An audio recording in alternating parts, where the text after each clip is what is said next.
প্রিয় শিক্ষার্থী বন্ধুরা, আশা করি তোমরা সবাই ভালো আছো। যারা অষ্টম শ্রেণীতে পড়ছো, তোমাদের ইসলাম প্রশ্নের সমাধান নিয়ে আমি হাজির হয়েছি। এখন খুব নির্ভুলভাবে এবং সুন্দরভাবে তোমাদের কাজ 1 ও 2 এখানে সমাধান করছি আমি। কাজ 1, দেখো, আজাইরা অযথা কোনো লেখা লিখে খাতা নষ্ট করবা না। একবারে যতটুকু চেয়েছে, যেভাবে চেয়েছে শুধু ওইটুকুই অ্যান্সার করবা, দেখবা এনাফ, এর বাইরে আর লাগবে না। প্রকৃতি পর্যবেক্ষণ এবং অভিজ্ঞতা বিনিময়, এটা ছিল কাজ 1। এখানে জাস্ট 3টা প্রশ্ন দেওয়া হয়েছিল, বলা হয়েছিল যে প্রাকৃতিক দুর্যোগ কি আছে, এর সামাজিক প্রভাব কি এবং ইসলামের বিধিবিধান কি আছে।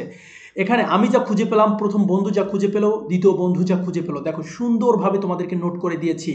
এতটুকু লিখলেই এনাফ, আর কিচ্ছু লিখতে হবে না।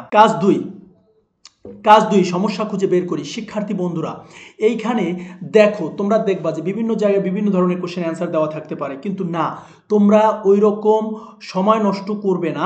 সময় নষ্ট না করে তোমরা সুন্দরভাবে অ্যান্সার করবে। দেখো, প্রাকৃতিক দুর্যোগগুলো কি কি তুমি জাস্ট লিখে দিছো, সম্ভাব্য সমস্যা কি কি হতে পারে। তোমরা কি করতে পারো, ঘূর্ণিঝড় 2 বার, বন্যা 3 বার, বজ্রপাত 10 বার, না এভাবে না, অর্থাৎ যে কয়টা প্রবলেম আছে সব একবার লিখবা। ঘূর্ণিঝড়, বন্যা, বজ্রপাত এবং খরা লিখে ওর সম্ভাব্য সমস্যাগুলো সুন্দর করে লিখে দিবা। এই সব প্রাকৃতিক বা সামাজিক দুর্যোগ থেকে আমরা ইসলামের দৃষ্টিতে যা শিক্ষা পাই, কি শিক্ষা পাই সেটা পয়েন্ট করে জাস্ট হচ্ছে কি শিক্ষা পাও সেটাই লিখে দিবা।